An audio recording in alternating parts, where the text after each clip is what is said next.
Hello students, आशा करता हूँ आप सब लोग स्वस्थ होंगे, मस्त होंगे, पढ़ाई में व्यस्त होंगे।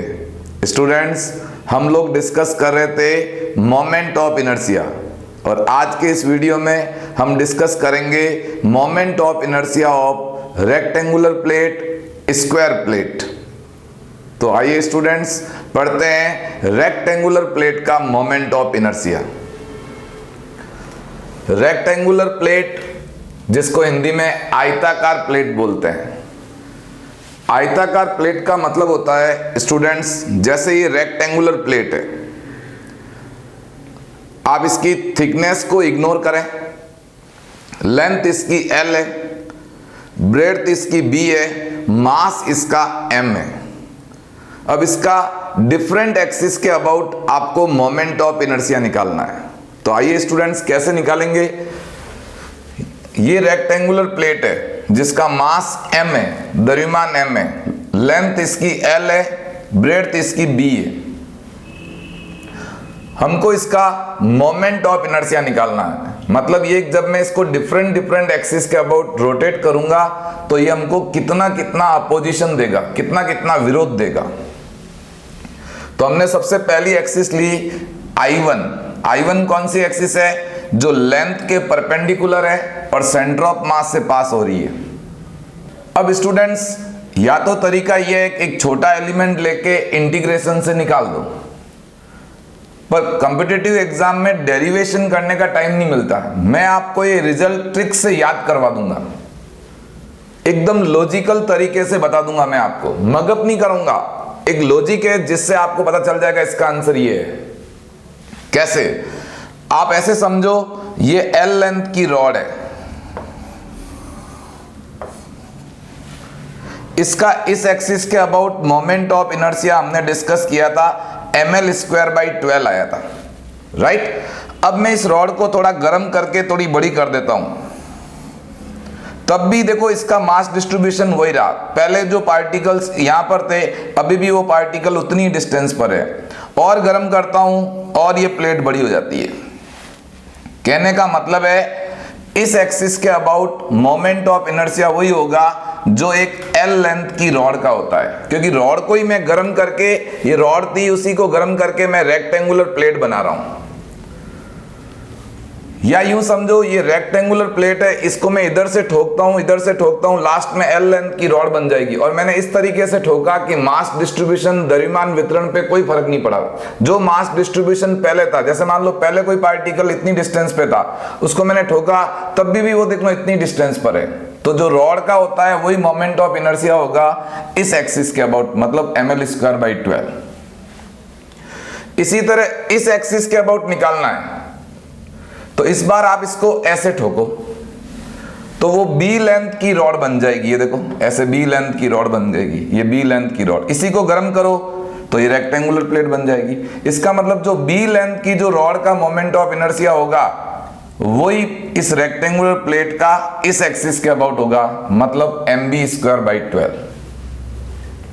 तीसरा आपको इस एक्सिस के अबाउट निकालना है, ये वाली एक्सिस जो प्लेन के परपेंडिकुलर है और सेंटर ऑफ मास से पास हो रही है। तो अप्लाई करो students perpendicular axis theorem. Perpendicular axis theorem क्या कहती है? Ix + Iy = Iz। I1 आपको पता है, I2 आपको पता है, सॉल्व कर दो। ml² + b²/12। नेक्स्ट I4 कौन सा होगा? I4 मैंने, यही L लेंथ की रॉड है और उसके लिए मैंने एक्सिस ये ले ली।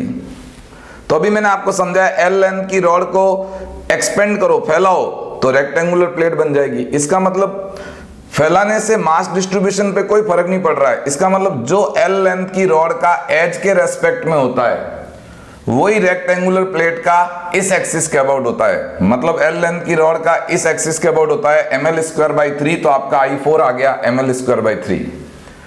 सिमिलरली इस एक्सिस के अबाउट, तो आप यूं समझो ये B लेंथ की रॉड है और ये I5 है। अब इस रॉड को गर्म कर दो तो रेक्टेंगुलर प्लेट बन जाएगी। तो मोमेंट ऑफ इनर्शिया वही रहेगा क्योंकि मास डिस्ट्रीब्यूशन पे कोई फर्क नहीं पड़ रहा है। तो I5 आ जाएगा आपका mb²/3। अब देखिए स्टूडेंट्स,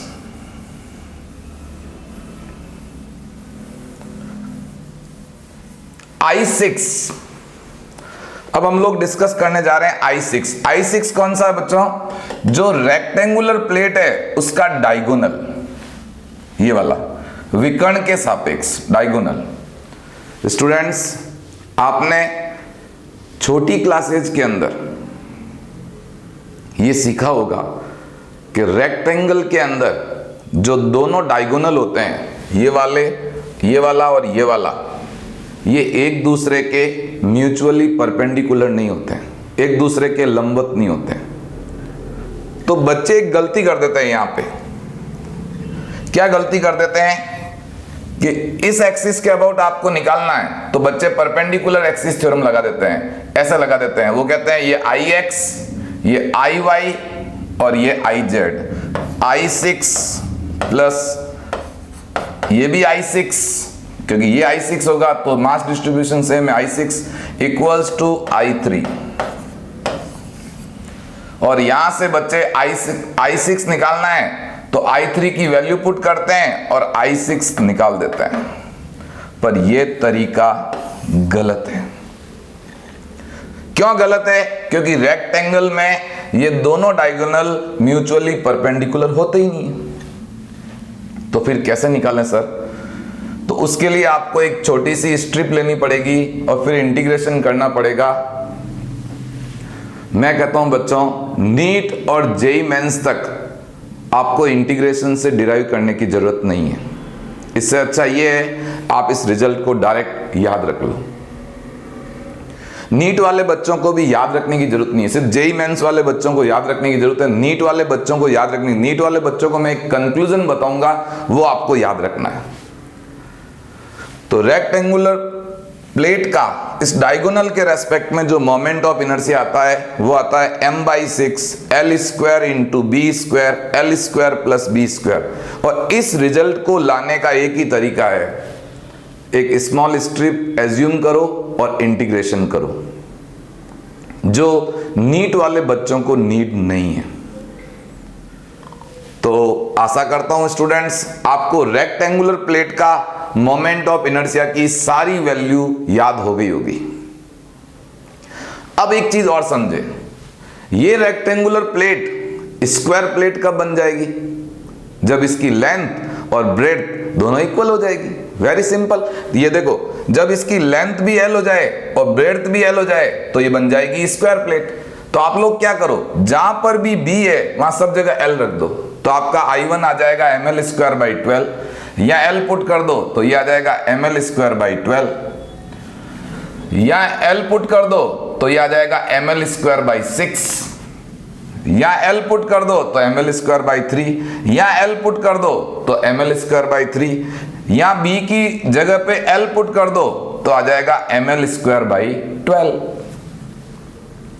कुल मिला के आपने रेक्टेंगुलर प्लेट के साथ साथ स्क्वायर प्लेट का भी मोमेंट ऑफ इनर्शिया सीख लिया।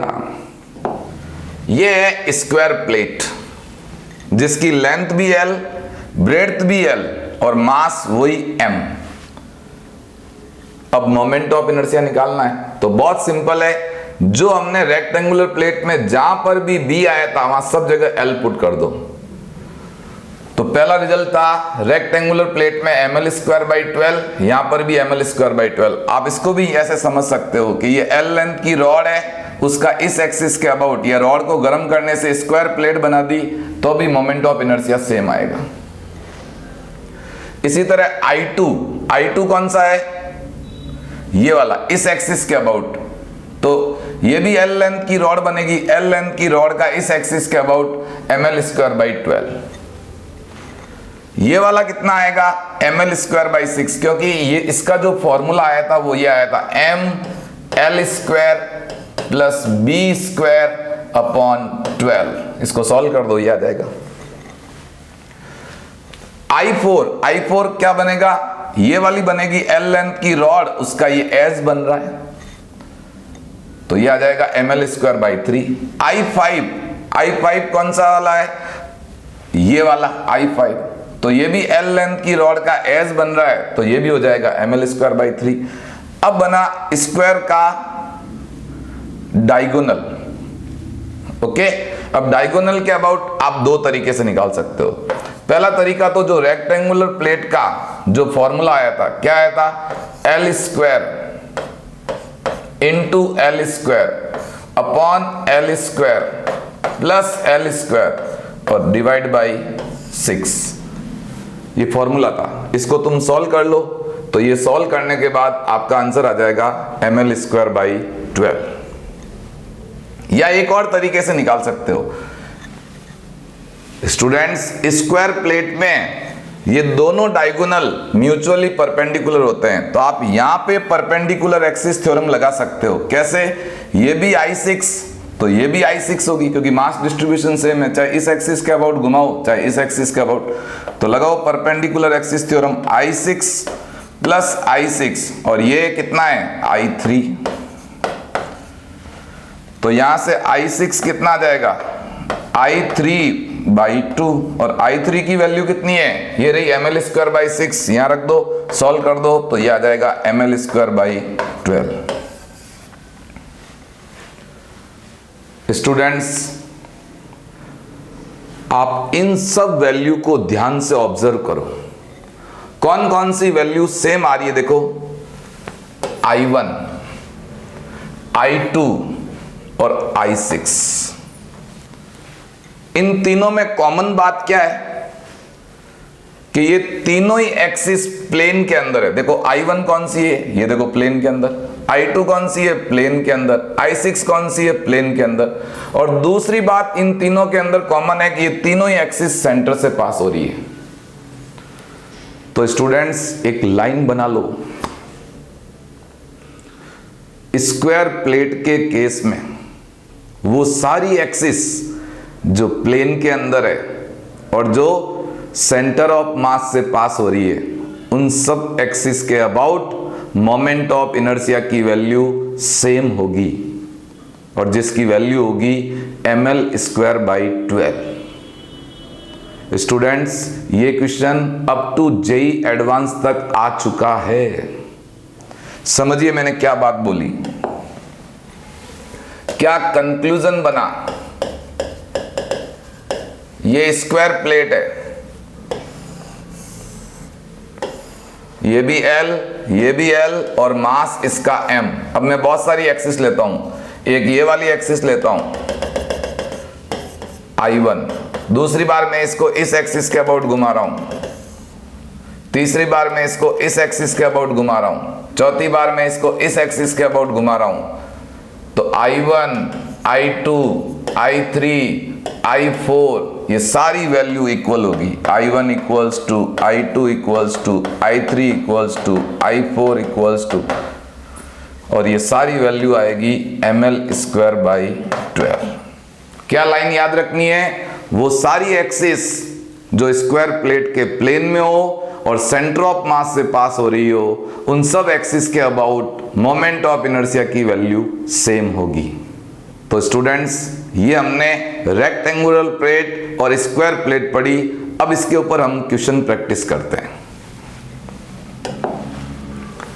पहला क्वेश्चन जो JEE एडवांस में आया हुआ है, ध्यान से सुने क्या क्वेश्चन आया। ये एक स्क्वायर प्लेट है,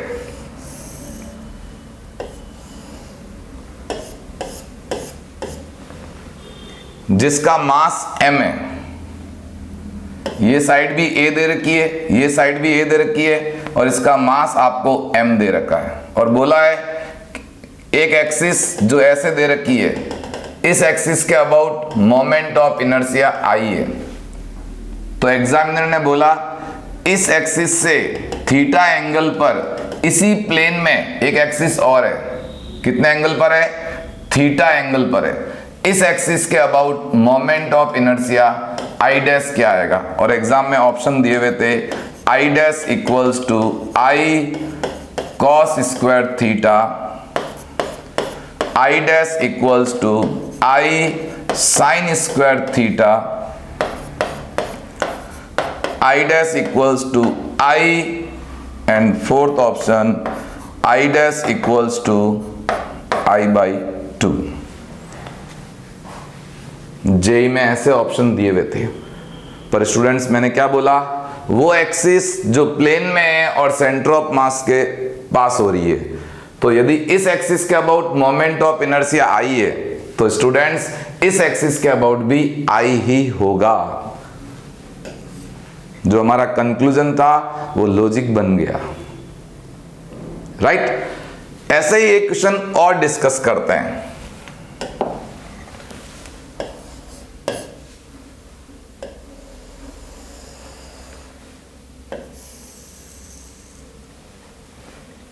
ये एक्सिस है, इस एक्सिस के अबाउट घुमा रहे हैं और आपको ऐसी एक ट्रायंगुलर प्लेट दे दी जिसका मास m, ये भी l, ये भी l, दोनों LL है, और इस एक्सिस के अबाउट इसका मोमेंट ऑफ इनर्शिया निकालना है। जनरली स्टूडेंट्स को मैं ये क्वेश्चन देता हूं तो स्टूडेंट्स के दिमाग में सीधा आता है कि एक स्ट्रिप एज्यूम करनी पड़ेगी, एक छोटी सी पट्टी का या अल्पांश एज्यूम करना पड़ेगा और इंटीग्रेशन करना पड़ेगा। पर स्टूडेंट्स आप इस क्वेश्चन को बिना इंटीग्रेशन भी कर सकते हो, और वही तो मोमेंट ऑफ इनर्शिया को सीखने की ब्यूटी है, क्वालिटी है। तो सीखते हैं इस क्वेश्चन को बिना इंटीग्रेशन कैसे करें। स्टूडेंट्स थोड़ा सा माइंड लगाइए, यूज करो माइंड का। कैसे, देखो आपको इसका नहीं आता है ना, आपको इसका फॉर्मूला है, पर थोड़ा सा माइंड लगाओ।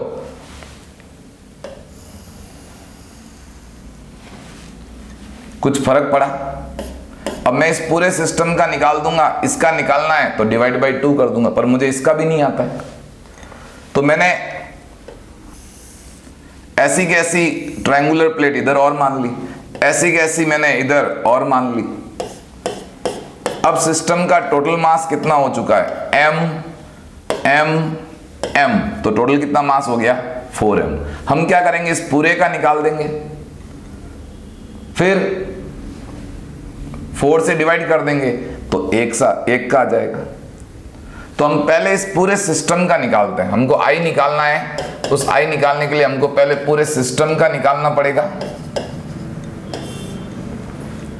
और डिवाइड बाई 4 करना पड़ेगा। अब हमारा यहां सिस्टम क्या बन गया, हमारा सिस्टम क्या बन गया, सिस्टम बन गया स्क्वायर प्लेट जिसका मास कितना हो चुका है 4m, और साइड कितनी हो गई L, तो कितना हो गया √2L।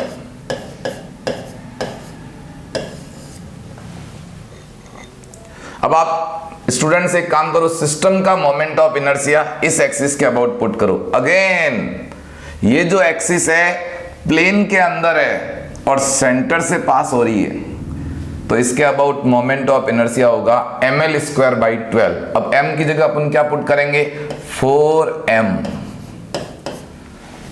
पूरे सिस्टम का है। साइड कितनी है, √2L डिवाइड बाई 12। ये तो फॉर्मूला होता है mL²/12, और एक 4 डिवाइड में ऑलरेडी है। अब इसको आप सॉल्व कर दो, 4 से 4 कैंसिल, √2 का स्क्वायर 2, तो यह आ जाएगा mL²/6। Students moment of inertia सीखने के लिए बेस्ट क्वेश्चन है। स्टूडेंट्स ऐसे करके हमने कंटिन्यूअस मास डिस्ट्रीब्यूशन, सतत द्रव्यमान वितरण वाली वस्तुओं का जड़त्वा गुण सीख लिया। रिंग का सीखा, डिस्क का सीखा, थिन रॉड का सीखा, hollow cylinder, solid sphere, hollow sphere, rectangular plate, square plate. Students इस तरीके से हमने पूरा मोमेंट ऑफ इनर्शिया सीख लिया।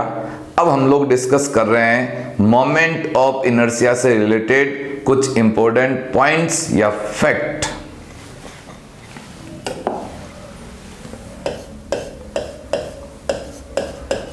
सम important points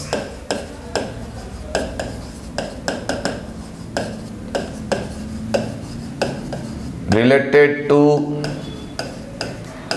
moment of inertia.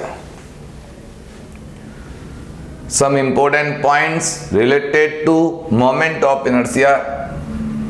पहला पॉइंट ए, ये टेंसर क्वांटिटी है जिसको हिंदी में प्रदिश राशि बोलते हैं। स्टूडेंट्स, आपने एक पढ़ी होगी स्केलर क्वांटिटी, दूसरी पढ़ी होगी वेक्टर क्वांटिटी और तीसरी होती है टेंसर क्वांटिटी। ये फिजिकल क्वांटिटी का क्लासिफिकेशन होता है on the basis of direction. अब टेंसर क्वांटिटी क्या होती है, प्रदिश राशि क्या होती है? वो क्वांटिटी जिसकी खुद की कोई डायरेक्शन नहीं होती है, बट एक्सिस चेंज करने से वैल्यू चेंज हो जाती है, तो उसको बोलते हैं टेंसर क्वांटिटी। जैसे कल हमने लास्ट वीडियो में हमने डिस्कस किया था कि इस एक्सिस के about moment of inertia thin rod का होता है ml²/12 और एक्सिस चेंज कर दी इस एक्सिस के अबाउट ml²/3। तो गिवन एक्सिस के अबाउट तो मोमेंट ऑफ इनर्शिया फिक्स है, पर आपने एक्सिस चेंज करी तो वैल्यू भी चेंज हो गई, इसलिए moment of inertia is a tensor quantity. B point, इसकी एसआई यूनिट, तो सारे फॉर्मूले देख लो, single, multi, continuous mass distribution, सब में यही आता है मास इंटू डिस्टेंस का square, that is KG into metre square. And C point, depends on, किस किस पे डिपेंड करता है? तो देखो किस किस पे डिपेंड करता है, मास पे डिपेंड करता है, मास डिस्ट्रीब्यूशन पे डिपेंड करता है,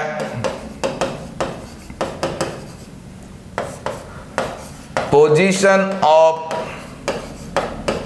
एक्सिस ऑफ रोटेशन पे डिपेंड करता है, पर ज्यादा डोमिनेंट फैक्टर ये है। जड़त्वा गुण इन तीन चीजों पे डिपेंड करता है, वस्तु के द्रव्यमान पे, द्रव्यमान वितरण पे और घूर्णन अक्ष की स्थिति पे। पर स्टूडेंट्स, सबसे डोमिनेंट फैक्टर जो मोमेंट ऑफ इनर्शिया का है वो है मास डिस्ट्रीब्यूशन, द्रव्यमान वितरण। And last point, not depends on, किस किस पे डिपेंड नहीं करता है? तो थीटा, ओमेगा, अल्फा, टॉ और जे, इन पे डिपेंड नहीं करता है। स्टूडेंट्स, मैं कई बार आपको बता चुका हूं कि ये रिजिड बॉडी की इनबिल्ट प्रॉपर्टी है, उसके अंदर एक प्रॉपर्टी है जो स्टेट चेंज का अपोज करती है। आप घुमाओगे वो अपोज करेगी, घूम रही है आप रोकोगे अपोज करेगी। एंगुलर डिस्प्लेसमेंट पे मोमेंट ऑफ इनर्शिया डिपेंड नहीं करता है। एंगुलर स्पीड कोणीय चाल पे डिपेंड नहीं करता है। एंगुलर एक्सीलेशन अल्फा पे डिपेंड नहीं करता है। टॉर्क बलागुण पे डिपेंड नहीं करता है। जे एंगुलर मोमेंटम पे डिपेंड नहीं करता। इसका मतलब क्या हुआ? डिस्क है, घूम रही है, ओमेगा से घूम रही है, अब आपने उसको तेज घुमा दिया तो भी उसका मोमेंट ऑफ इनर्शिया सेम रहेगा। आपको पता होना चाहिए डिस्क का इस एक्सिस के अबाउट मोमेंट ऑफ इनर्शिया होता है mr²/2। अभी ओमेगा से घूमे तब भी mr²/2 है, 2 ओमेगा से घूमे तब भी mr²/2 है, 3 ओमेगा से घूमे तब भी mr²/2 है। It means theta, omega, alpha, tau, J, ये जितने भी रोटेशनल मोशन से रिलेटेड मोशनल पैरामीटर्स होते हैं उस पर मोमेंट ऑफ इनर्शिया डिपेंड नहीं करता है। तो स्टूडेंट्स, इसी के साथ मोमेंट ऑफ इनर्शिया फिनिश हो गया। नाउ अब हम लोग एक टॉपिक डिस्कस कर रहे हैं, रेडियस ऑफ गायरेशन, जिसको बोलते हैं घूर्णन त्रिज्या। जैसे ट्रांसलेटरी मोशन, लीनियर मोशन के अंदर सेंटर ऑफ मास होता है, उसी तरह रोटेटरी मोशन में रेडियस ऑफ गायरेशन होता है। राइट? समझे मेरी बात को? सेंटर ऑफ मास क्या होता है कि सेंटर ऑफ मास वो पॉइंट होता है जहां आप सिस्टम का पूरा मास एज्यूम कर सकते हो। इसी तरह रेडियस ऑफ गायरेशन क्या होता है कि सेम रोटेशन एक्सिस से एक सर्टेन डिस्टेंस पर पूरा मास रख दो और उस पूरे मास को उस सर्टेन डिस्टेंस के स्क्वायर से मल्टीप्लाई कर दो, तो मोमेंट ऑफ इनर्शिया की सेम वैल्यू आएगी जो आप एक एक पार्टिकल करके निकाल रहे थे। Clear students? तो हम लोग पढ़ते हैं रेडियस ऑफ गायरेशन।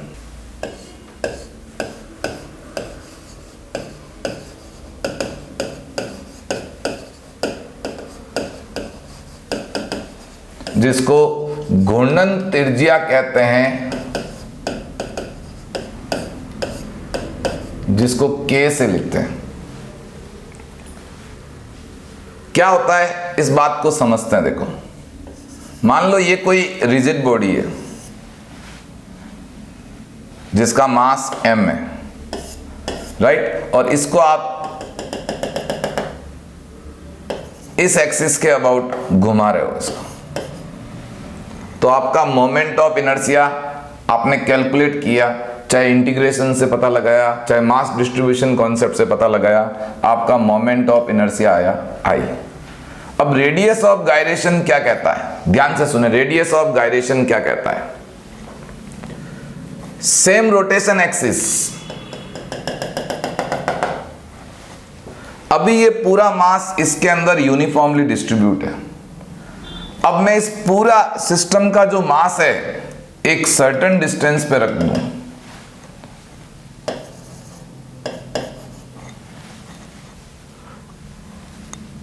और वो जो सर्टेन डिस्टेंस है वो K है। पर इस सर्टेन डिस्टेंस को मैं K तब बोलूंगा जब इस एक्सिस के अबाउट इस पूरे सिस्टम का टोटल मास रखने पर मैं इसको घुमाता हूं और यदि मुझे सेम मोमेंट ऑफ इनर्शिया मिलता है। आपने क्या किया, ये जो कंटिन्यूअस मास डिस्ट्रीब्यूशन सिस्टम है जिसमें बहुत सारे पार्टिकल्स थे, आपने उसको सिंगल पार्टिकल में कन्वर्ट कर दिया और आपको मोमेंट ऑफ इनर्शिया की वैल्यू यहां जो मिली, सपोज यहां मिलती है 100 kg इंटू मीटर स्क्वायर, तो आपके इस पूरे मास m को K डिस्टेंस पर रखोगे और मोमेंट ऑफ इनर्शिया निकालोगे तब भी आपको 100 kg इंटू मीटर स्क्वायर मिलेगा। यहां भी मोमेंट ऑफ इनर्शिया I और यहां भी मोमेंट ऑफ इनर्शिया I। तो यहां से I का क्या फॉर्मूला बन जाएगा, यहां आपका I जो भी है वही I यहां सेम मिलता है, तो यहां पे I क्या मिलेगा, m इंटू K स्क्वायर। या एक फॉर्मूला और बन गया, K इक्वल्स टू √I/m, और ये formula all types of rigid body के लिए एप्लीकेबल है। स्टूडेंट्स, ये मैंने आपको रेडियस ऑफ गायरेशन एक्सप्लेन किया। अब मैं आपको इसकी डेफिनेशन बताता हूं। Radius of gyration is that perpendicular distance from rotation axis if its square value multiply by the whole mass of the system then gives same value of moment of inertia. Same value मतलब यहां जो थी वो यहां होगी। तो लिखते हैं इसकी definition, it's that perpendicular distance from axis of rotation if it's that perpendicular distance from axis of rotation if its square value multiply by whole mass of the system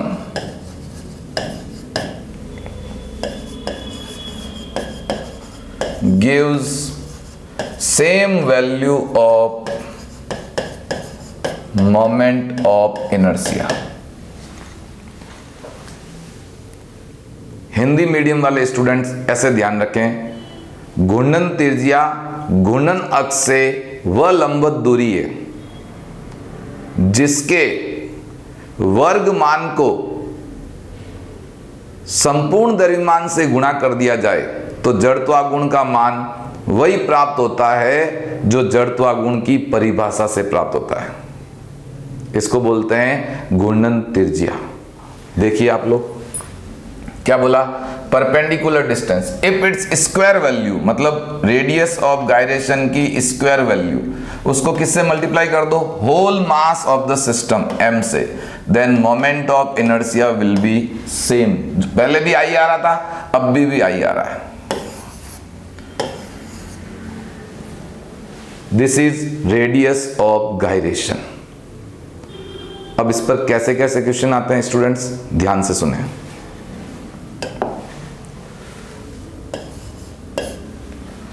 मान लो ये एक्सिस ऑफ रोटेशन है,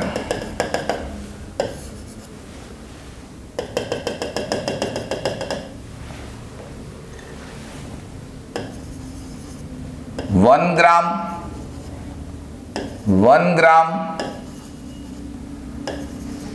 ग्राम, ये 3 particle system है। ये distance आपको दी हुई है 1 centimetre, ये डिस्टेंस आपको दी हुई है 2 सेंटीमीटर और ये डिस्टेंस दी हुई है 3 सेंटीमीटर। राइट, 3 पार्टिकल सिस्टम है, इस एक्सिस के अबाउट रोटेट कर रहे हैं। एग्जामिनर ने आपसे 2 बातें पूछी। फर्स्ट, इसका मोमेंट ऑफ इनर्शिया निकालो। सेकंड, इस सिस्टम की मोमेंट ऑफ इनर्शिया किस में निकालना है, ग्राम इंटू सेंटीमीटर स्क्वायर में। और रेडियस ऑफ गायरेशन निकालो, वो भी किस में, इन सेंटीमीटर में। स्टूडेंट्स ध्यान से सुने, ये एक क्वेश्चन आपको समझ में आ गया तो आपको रेडियस ऑफ गायरेशन की फील आ जाएगी। तो हम लोग आई निकालते हैं, मास इंटू डिस्टेंस का स्क्वायर। 3 पार्टिकल सिस्टम है, m1 r1 square, m2 r2 square, m3 r3 square. 1 into 1 square, 1 into 2 square and 1 into 3 square. Solve कीजिए, 1 4 9, सॉल्व कीजिए, आंसर आएगा 14 gram into centimetre square. Second question, आपको रेडियस ऑफ गायरेशन निकालना है। K equals to होता है √I/m। Students I कितना आया, 14 and total mass 1 gram 1 gram 1 gram 3 gram centimetre. Answer.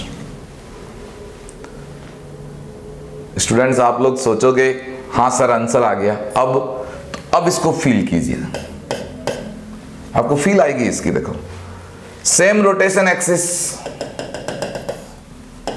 Whole mass of the system कितना है, 3 ग्राम। रेडियस ऑफ गायरेशन कितनी आई, K इक्वल्स टू √14/3 सेंटीमीटर। इस सिस्टम का तुम मोमेंट ऑफ इनर्शिया निकालो। क्या होता है मोमेंट ऑफ, देखो 3 पार्टिकल सिस्टम किस में कन्वर्ट हो गया, सिंगल पार्टिकल सिस्टम में। किसने हेल्प करी, रेडियस ऑफ गायरेशन ने। निकालिए, मास 3 इंटू परपेंडिकुलर डिस्टेंस √14/3 उसका होल स्क्वायर। इसको सॉल्व कीजिए, again 14 gram into centimetre square. तो स्टूडेंट्स देखिए, पहले भी मोमेंट ऑफ इनर्शिया ये आया था, अब भी मोमेंट ऑफ इनर्शिया यही आया। तो रेडियस ऑफ गायरेशन का सिग्निफिकेंस क्या है, कोई आपको पूछ ले तो आप ये कह सकते हो, मल्टी पार्टिकल सिस्टम हो, कंटिन्यूअस मास डिस्ट्रीब्यूशन सिस्टम हो, लाइक रिंग हो, डिस्क हो, रॉड हो, आप उसको सिंगल पार्टिकल सिस्टम में कन्वर्ट कर सकते हो। राइट? और क्वेश्चन डिस्कस करते हैं इसके ऊपर।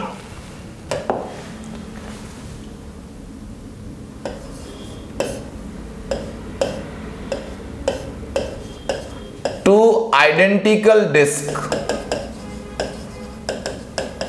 दो सर्वसम चकतियां, एक का मास m, रेडियस r, दूसरे का मास भी m, रेडियस r, और उनको इस तरीके से अरेंज कर रखा है। दोनों प्लेन के अंदर है,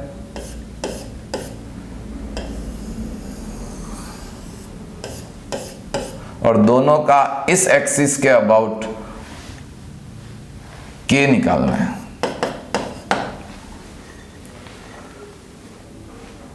तो कैसे निकालोगे k का मैंने आपको फॉर्मूला बताया था अभी, √I/m।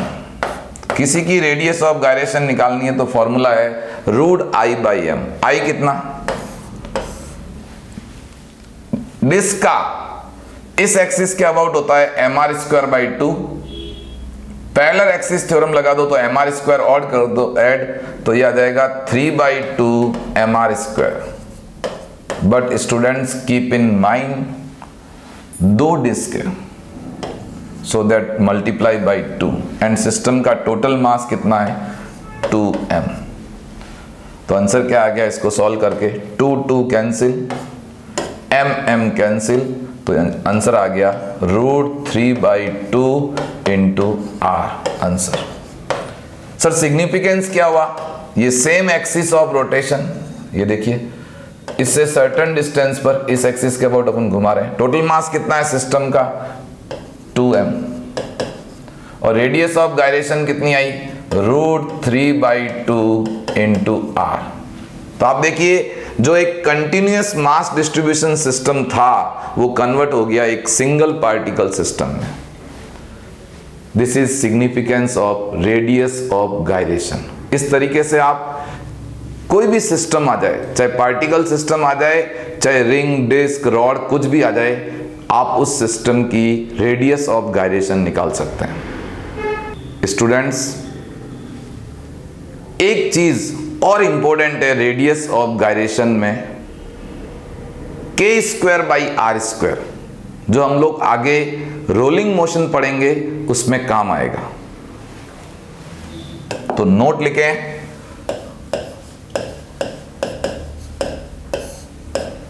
Value of k²/r²। k is radius of gyration और r is radius of rigid body for rigid body, right? ring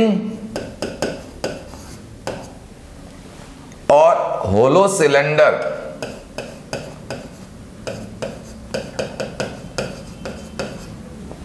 ring और होलो सिलेंडर का मोमेंट ऑफ इनर्शिया सेम होता है mr², तो इनका k²/r² भी सेम आएगा।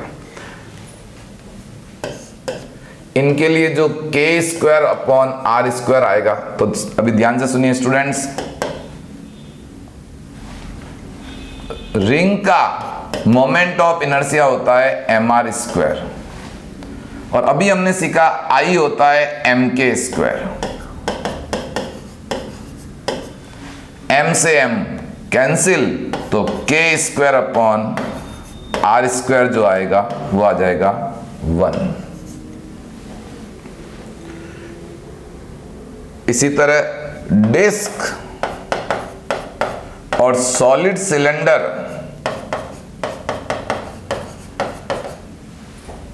उसके लिए आप k²/r² निकालोगे तो वो आएगा 1/2। कैसे आप समझ सकते हो? देखो कैसे, डिस्क का I होता है mr²/2, I को आप लिख सकते हो mk²,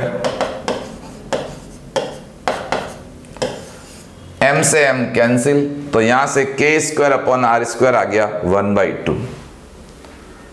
पर स्टूडेंट्स k²/r² याद रखना बहुत सिंपल है, एक सिंपल सी ट्रिक है। क्या? mr² के आगे जो भी कोफिशिएंट आ रहा है जो भी मल्टीपल आ रहा है वही आपका के, जैसे mr स्क्वायर, तो इसके आगे क्या आ रहा है 1, कुछ नहीं लिखा, इसका मतलब 1, तो इसका हो गया 1। डिस्क और सॉलिड सिलेंडर का होता है mr स्क्वायर बाई 2, तो इसके मल्टीप्लाई में क्या आ रहा है, या मल्टीपल क्या आ रहा है, कोफिशिएंट क्या आ रहा है 1/2। इसी तरह सॉलिड स्फीयर, इसका मोमेंट ऑफ इनर्शिया होता है 2/5 mr स्क्वायर, तो इसका k square upon r square हो जाएगा 2/5।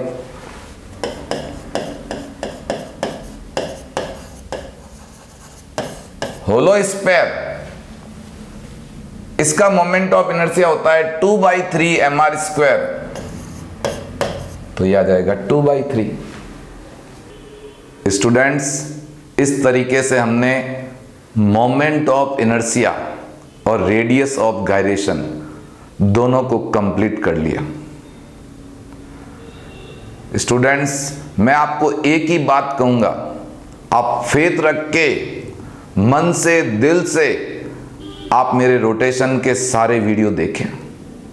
100% आपके नीट और जेईई मेंस के सारे क्वेश्चन सही हो जाएंगे। आप इस पर खूब क्वेश्चन प्रैक्टिस करें। स्टूडेंट्स, आप moment of inertia, radius of gyration, इस पर क्वेश्चन प्रैक्टिस करने के लिए आप मेरा Telegram channel TR Jain sir physics official को ज्वाइन करें। उस पर मैं वर्कशीट भेजूंगा। वो वर्कशीट मैंने बहुत एनालिसिस करके, बहुत फंडामेंटल बेसिक लेवल से एग्जाम के अकॉर्डिंग बनाई है। आप उनको जरूर सॉल्व करें, और कोई डाउट आता है तो आप मुझे टेलीग्राम पे मैसेज करें। स्टूडेंट्स, आशा करता हूं आपको मेरे रोटेशन पे जो भी वीडियो आ रहे हैं आप उनको बहुत अच्छे से देख रहे होंगे, एंजॉय कर रहे होंगे, फिजिक्स को सिंपल फील कर रहे होंगे। आप लोग स्वस्थ रहें, मस्त रहें, पढ़ाई में व्यस्त रहें। Thank you.